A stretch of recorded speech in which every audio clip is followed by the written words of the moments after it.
L'argent n'est pas qu'un outil, c'est un miroir. Il reflète qui tu es, comment tu penses, ce que tu crains, et plus dangereusement encore qui te contrôle. Tout le monde en veut, la plupart le poursuivent, mais très peu comprennent ce qu'il est vraiment. On l'appelle monnaie, succès, liberté. Mais pour Machiavel, l'argent n'était rien de tout cela. Pour lui, l'argent était l'influence rendue visible. Et il avertissait. Si tu ne comprends pas comment la richesse est utilisée pour contrôler, distraire et exposer les gens, tu en seras esclave, même en croyant être libre. Car la vérité est celle-ci. La plupart des gens ne servent pas l'argent. Ils servent l'illusion que le posséder les rendra puissants. Mais Machiavel voyait le pouvoir différemment. Il ne se souciait pas des richesses pour le luxe. Il se souciait de la manière dont l'argent pouvait plier les autres, sans jamais brandir une arme. Alors, commençons par la première règle de l'argent que Machiavel t'enseignerait. Pas comment le gagner, mais comment l'argent fait bouger les gens. Règle 1. L'argent n'est pas le pouvoir. Il ne fait que révéler le pouvoir. Tu l'as vu 1000 fois. Un homme gagne soudainement plus. Une femme hérite d'une fortune. Une start-up lève des millions. Et en un instant, ils se mettent à agir différemment.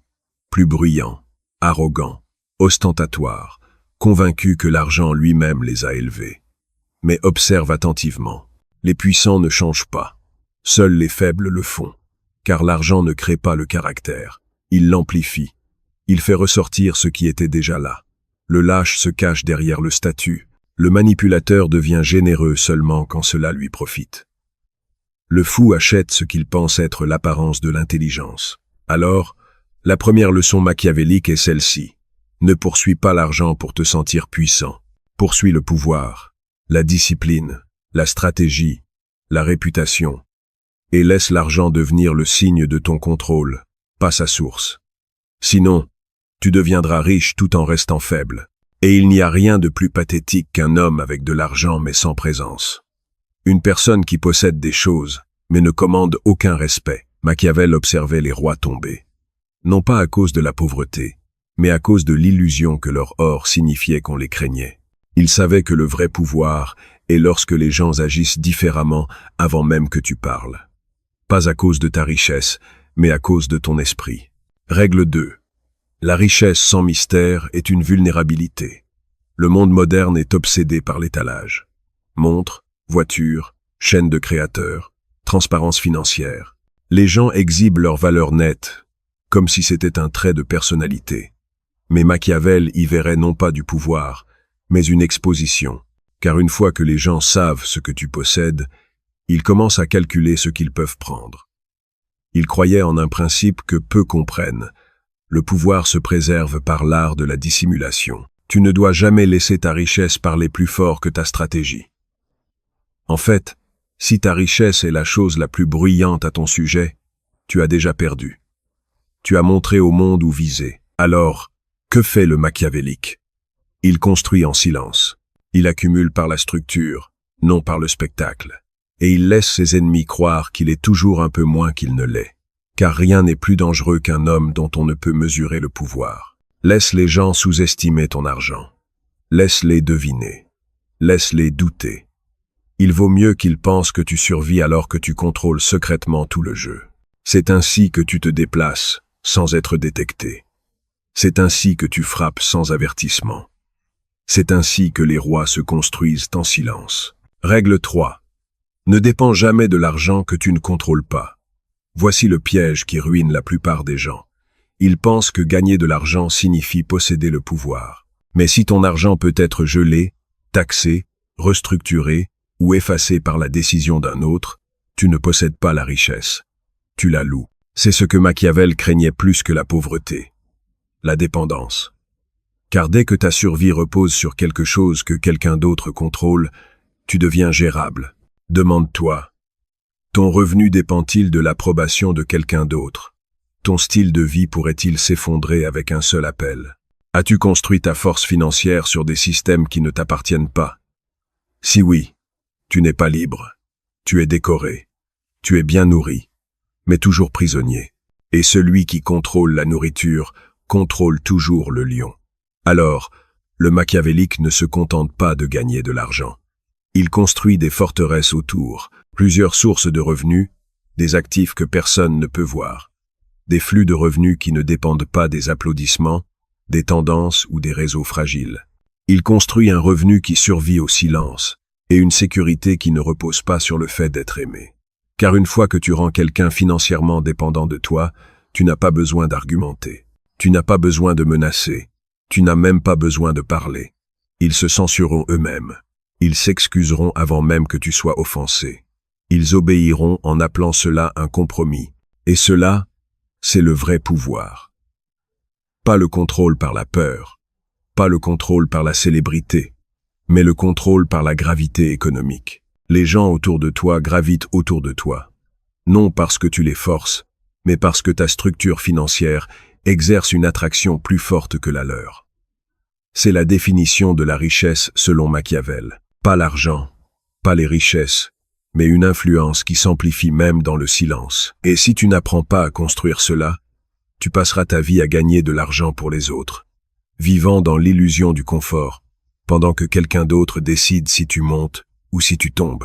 Alors, ne poursuis pas seulement un revenu, construis l'indépendance. Pas celle dont tu parles sur les réseaux, celle que personne ne peut voir et que personne ne peut prendre. C'est la fondation. Et si tu peux maîtriser cela, tu n'auras pas besoin de paraître puissant. Tu le ressentiras chaque fois que tu t'éloigneras sans peur. Chaque fois que tu diras non sans trembler. Chaque fois que quelqu'un réalisera que tu es le seul dans la pièce qui n'a besoin de rien de personne. Règle 4. L'argent est le test le plus efficace de la loyauté. Les gens disent qu'ils t'aiment. Ils disent qu'ils croient en toi. Ils disent qu'ils ne te trahiront jamais. Et puis l'argent entre en jeu, et tu commences à voir qui ils sont vraiment. Car contrairement à l'amour, aux mots ou aux intentions, l'argent force les gens à choisir. Il crée des compromis, des tentations, des menaces. Donne à quelqu'un le pouvoir sur ton revenu. Observe à quelle vitesse leur gentillesse devient conditionnelle. Offre à quelqu'un un pot de vin. Vois à quelle vitesse leur loyauté devient liquide. Ou pire, observe ce qui se passe quand tu gagnes de l'argent et que non. Soudain, ta valeur devient offensante. Ton progrès devient suspect. Ton élévation devient la preuve qu'ils ont été laissés derrière. Machiavel ne faisait pas confiance à ceux qui ne l'admiraient qu'en période de pauvreté. Il observait comment ils réagissaient quand la richesse entrait dans la pièce. Éprouvaient-ils de la joie ou de la jalousie? Demandait-il comment il pouvait t'aider? Ou questionnait-il ce que tu avais fait pour mériter cela? Car l'argent ne change pas les gens. Il expose ce qu'il prétendait ne pas être. Et c'est pourquoi le machiavélique n'annonce jamais sa richesse. Il l'utilise stratégiquement pour tester le caractère sans avertissement. Il peut offrir une opportunité, un poste, un avant-goût d'avantage, non pour bénir la personne, mais pour voir comment elle gère le pouvoir. Si elle devient arrogante, il retire l'offre. Si elle devient collante, il prend ses distances. Si elle devient cupide, il la coupe. C'est l'art de la richesse comme filtre. Car tout le monde ne mérite pas de s'asseoir près de ton feu financier. Certains ne sont loyaux que quand ils ont froid. Une fois réchauffés, ils oublient qui a allumé le feu. Alors, ton rôle n'est pas de garder l'argent secret. Ton rôle est d'observer ce qui se passe quand les gens pensent que tu es riche et d'utiliser leurs réactions comme un plan de qui ils sont vraiment. Règle 5. Les faibles adorent l'argent. Les forts contrôlent l'accès à celui-ci. Il y a deux types de personnes dans le monde. Ceux qui veulent de l'argent et ceux qui savent que les autres en veulent plus et utilisent ce désir pour les gouverner. Les faibles parlent de devenir riches. Les forts parlent de construire des systèmes qui rendent les gens dépendants d'eux pour survivre. Machiavel n'idolâtrait jamais l'or. Il étudiait son influence et il voyait quelque chose que la plupart ne comprennent toujours pas. Celui qui distribue l'argent contrôle le comportement de tous ceux qui le veulent. C'est pourquoi les rois avaient des courtisans. C'est pourquoi les seigneurs avaient des vassaux. C'est pourquoi les milliardaires d'aujourd'hui ne discutent pas. Ils allouent. Tu veux devenir puissant? Arrête de courir après un revenu comme un mendiant. Commence à penser comme un bâtisseur. Demande-toi, comment puis-je créer quelque chose dont les autres ont besoin? Comment puis-je développer une compétence qui se transforme en levier? Comment puis-je passer de consommateur à source? L'homme qui signe les chèques ne supplie jamais. La femme qui possède la table ne demande pas une chaise. Et une fois que tu contrôles où l'argent circule, tu n'as pas besoin de manipuler. Les gens se manipuleront eux-mêmes pour accéder à toi. C'est le jeu. Pas travailler plus dur, pas gagner plus, mais concevoir une valeur autour de laquelle les autres gravitent. Et moins tu es accessible, plus cette orbite semble précieuse. Machiavel ne croyait pas en la générosité pour les applaudissements. Il croyait en un patronage calculé, donné non par bonté, mais par architecture. Tu donnes et tu observes, non pas pour la gratitude, mais pour les schémas. Qui devient arrogant? Qui devient loyal? Qui pense que ta faveur est permanente? C'est alors que tu découvres qui sont tes alliés, et qui sont juste des opportunistes répétant la loyauté dans l'espoir de gains futurs. Règle 6. Laisse toujours penser que l'argent est le prix. C'est ainsi que tu gagnes des guerres sans combattre. Tu laisses les autres courir après le chèque, la promotion, l'héritage, le titre, le trophée. Et pendant qu'ils courent, tu étudies le terrain. Tu construis une influence discrète, tu prêtes attention au silence. Tu bouges lentement, régulièrement, sans célébrer les petites victoires, ni cligner des yeux face aux petites pertes. Car le vrai machiavélique sait que l'argent est l'appât. Le vrai prix est le pouvoir. Laisse-les célébrer leur augmentation. Toi, concentre-toi sur la possession du système qui rédige les chèques. Laisse-les se battre pour des pourcentages. Toi, reste focalisé sur le positionnement. Laisse-les passer des années à construire des carrières. Toi, construis la dépendance. La seule chose qui fait que les gens te servent longtemps après la fin du contrat, car l'argent s'épuise. Mais la dette de valeur, sociale, émotionnelle, psychologique, dure toute une vie. Les sages ne deviennent pas riches pour être admirés. Ils deviennent riches pour construire des options, pour s'éloigner de ceux vers quoi les autres rampent, pour dire non pendant que les autres supplient pour un oui. Machiavel ne perdrait jamais de temps à exhiber sa richesse. Il s'asseyait dans une pièce, observait qui bougeait quand l'argent était mentionné, puis décidait qui était utile, qui était dangereux et qui était prévisible. C'est le vrai contrôle, pas par le bruit, pas par la cupidité, mais par la compréhension de la manière dont l'argent révèle ce que les gens cachent. Et une fois que tu maîtrises cela, tu ne feras pas seulement de l'argent, tu maîtriseras la machine derrière, et tu ne courras plus jamais. Règle 7. Utilise l'argent pour créer du confort, puis contrôle la peur de le perdre. Les gens ne travaillent pas dur pour l'argent. Ils travaillent dur pour ne pas perdre la vie que l'argent leur donne. Une fois que quelqu'un s'habitue à un certain revenu, un certain style de vie, une certaine réputation, il s'y attache émotionnellement. Son identité fusionne avec ce que son argent lui permet d'accéder. Tu donnes à quelqu'un juste assez de confort, juste assez de statut, juste assez de visibilité, et observe ce qui se passe quand il sent que cela lui glisse entre les doigts. Il compromettra, il se surpassera, il se censurera, il obéira. Ce n'est pas de la cruauté, c'est de la structure. C'est comprendre comment l'anxiété économique façonne les décisions bien plus que la logique ne le fera jamais. Machiavel utilisait cela non pour exploiter, mais pour se positionner. Il ne menaçait jamais directement quelqu'un. C'est trop évident. Il laissait simplement ressentir les bords de l'inconfort.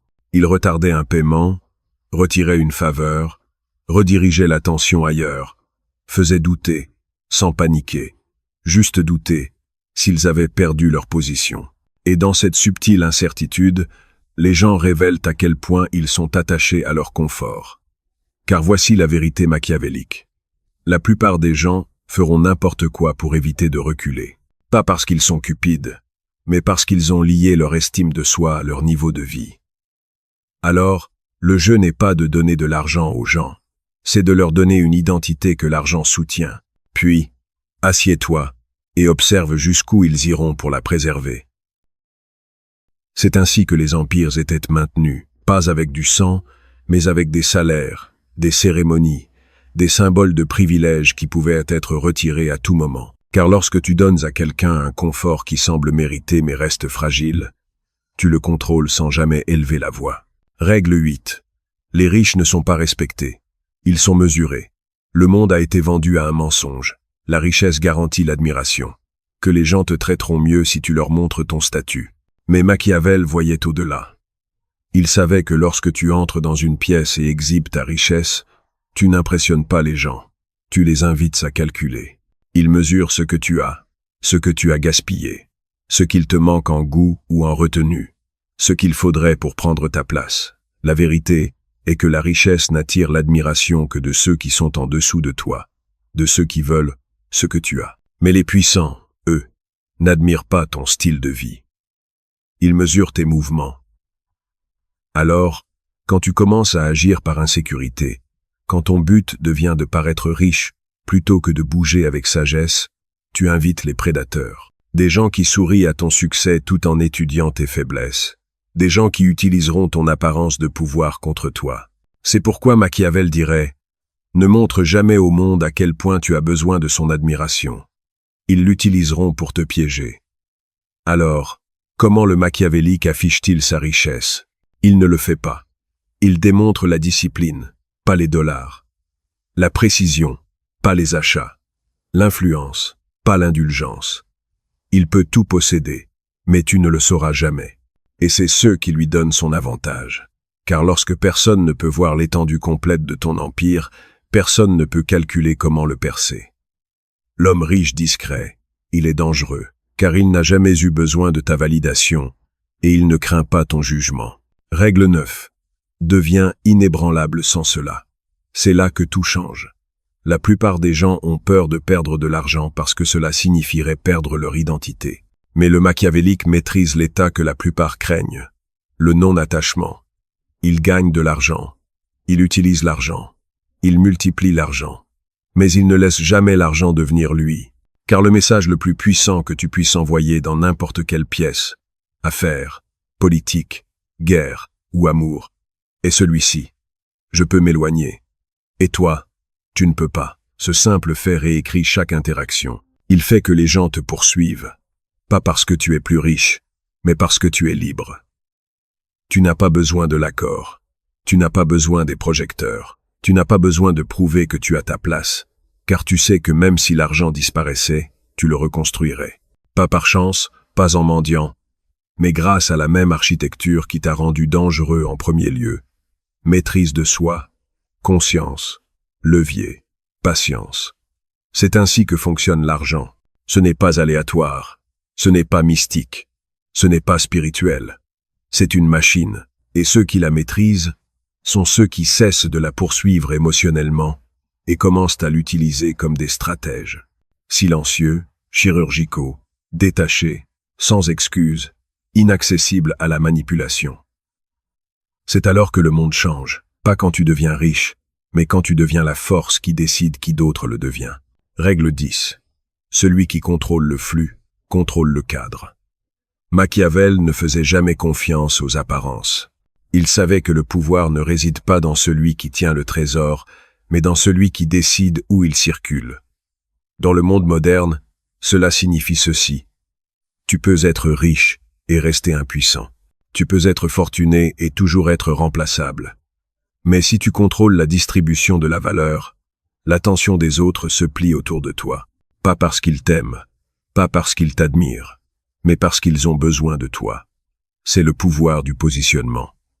Tu ne veux pas être le plus riche dans la pièce. Tu veux être celui qui signe les chèques, établit les règles, décide du budget ou oriente les projecteurs. Machiavel comprenait que si tu es le distributeur, les gens pardonneront, flatteront, obéiront, voire te craindront. Car lorsque ta main est liée à leur subsistance, tu n'as pas besoin de menacer. Ton silence devient un signal. Ta pause devient une pression. Ton absence devient une punition. C'est pourquoi les rois ne se contentaient pas d'amasser l'or. Ils construisaient des dépendances, pas parce qu'ils avaient besoin de serviteurs, mais parce qu'ils comprenaient une loi fondamentale du pouvoir. Les gens ne suivent pas la richesse, ils suivent sa source. Et cette source doit toujours sembler limitée, mystérieuse et capricieuse. Tu ne donnes pas un accès universel. Tu n'expliques pas comment tu l'as gagné. Tu les laisses deviner, s'interroger, s'inquiéter. Car l'incertitude rend la loyauté automatique. Ils ne risqueront pas de t'offenser, non parce que tu es effrayant, mais parce qu'ils craignent de perdre l'accès à quelque chose qu'ils ne savent pas remplacer. Ce n'est pas seulement un levier financier, c'est un contrôle comportemental. Règle 11. Ne leur enseigne jamais le système. Laisse-les dépendre du résultat. Dans le monde d'aujourd'hui, tout le monde veut être un gourou, exhiber son plan, vendre ses méthodes, empaqueter son succès comme un tutoriel. Mais le machiavélique ne révèle jamais le système complet. Il laisse les gens bénéficier des résultats, mais jamais comprendre le processus. Car une fois qu'ils connaissent le système, ils peuvent le reproduire. Et une fois qu'ils peuvent le reproduire, ils n'ont plus besoin de toi. Alors, que fais-tu à la place? Tu donnes juste assez pour les garder engagés. Tu donnes de la valeur, mais pas la structure. Tu donnes des résultats, mais pas la réplicabilité. C'est ainsi que fonctionnaient les anciens empires. Les familles d'élite ne construisaient pas seulement la richesse, elles construisaient le secret. Elles enseignaient à leurs enfants comment la gérer. Mais elles n'enseignaient jamais aux masses comment la reproduire. Car plus ton succès devient mystérieux, plus ton image devient mythique.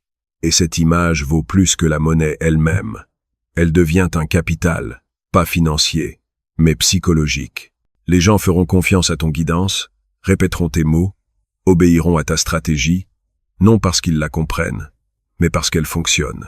Et une fois qu'ils croient plus en tes résultats qu'en leurs propres instincts, tu as pris le contrôle de leur récit financier. C'est ainsi que tu cesses d'être une source d'argent pour devenir une source de sens. Et une fois qu'ils te voient ainsi, ils n'oseront jamais rivaliser. Ils chercheront seulement à rester proches. C'est ainsi que tu deviens irremplaçable. Règle 12. Quand tu donnes, attache des fils invisibles. Machiavel comprenait la générosité différemment du reste du monde. Là où d'autres voyaient le don comme de la bonté, il y voyait un levier. Il ne donnait pas pour être aimé. Il donnait pour créer une obligation. Car la vérité sur la nature humaine est celle-ci. Les gens oublient rarement leur douleur, mais ils se sentent éternellement liés par une aide inattendue. Et quand tu donnes d'une manière qui semble rare, ciblée et généreuse, les gens lient leur estime de soi au moment où tu les as aidés. Ils ne le diront pas à haute voix, mais au fond, ils ressentiront une dette privée. C'est ainsi que les alliances se forgent. Pas avec des serments de sang, mais avec une charité stratégique. La clé, cependant, est ceci. N'annonce jamais cela. N'attends jamais de gratitude. Ne répète jamais la faveur, sauf si la dynamique de pouvoir reste intacte. Ton aide doit sembler à la fois exceptionnelle et non récurrente. Cela la rend sacrée, et les gens protègent ce qu'ils sentent ne plus jamais recevoir. Tu ne veux pas être vu comme généreux. Tu veux être vu comme irremplaçable lors d'un moment de crise. C'est alors que naissent la culpabilité, la loyauté et une soumission silencieuse. Pas par manipulation, mais par mémoire. Et une fois que quelqu'un commence à naviguer ses décisions à travers le prisme de ce qu'il te doit, tu n'as plus besoin de diriger. Il suivra de lui-même. Machiavel appelait cela la domination silencieuse. La capacité d'orchestrer l'économie émotionnelle autour de toi, non par la force, mais par une obligation tacite. Règle 13. Construis une vie où l'argent est présent, mais pas bruyant. C'est ce qui sépare les véritablement puissants des riches. Les riches parlent d'argent. Les puissants n'ont pas besoin de le faire. Ils vivent dans des pièces où la richesse est la fondation, pas le sujet. Ils s'entourent de gens qui comprennent la valeur instinctivement, pas émotionnellement. Ils ont dépassé la poursuite. Ils sont arrivés à un équilibre où l'argent n'est pas leur identité, mais leur instrument. Et c'est le but ultime. Tu ne veux pas être celui qui parle toujours de revenus, d'impôts, de deals. Tu veux être celui qui s'assied silencieusement dans la réunion, dit peu, signe le chèque, et sort pendant que tout le monde débat encore. Tu veux traverser la vie sans être perturbé par les fluctuations, car tu sais que tu as plus que tu ne montres. Tu possèdes plus que tu n'expliques. Tu influences plus que tu n'auras jamais besoin de prouver. C'est ainsi que l'argent fonctionne pour le machiavélique. Il n'est pas bruyant, il n'est pas frénétique, il n'est pas désespéré. Il est juste présent, comme une ombre derrière chaque mouvement, rappelant au monde que ton pouvoir n'est pas dans tes possessions. Il est dans ta structure, ta retenue, et le silence que personne ne peut décoder.